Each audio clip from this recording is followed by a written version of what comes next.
And the president of the Medical Association of Jamaica, MAJ, Dr. Andrew Manning, is describing the current COVID-19 situation as grim.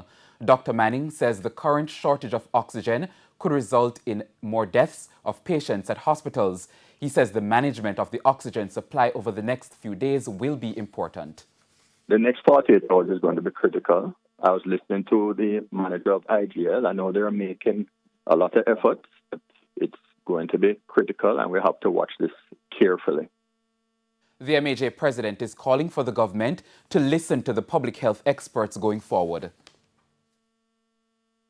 Weeks ago, we were able to have the positivity rate down to single digits, and we had advised that the measures not be eased until we had attained positivity rate of 5% or less for about 2 weeks, and that advice wasn't taken. That was very unfortunate. Moving forward, the authorities need to listen to the medical advice. Do we need to extend the lockdowns, Dr. Manning? Based on what is happening now, it is certainly something that has to be considered, because the shortage of oxygen is just one part of the story. It's also difficult getting PPEs. It's difficult to have hospital beds. It is difficult to get staff to man the hospital beds.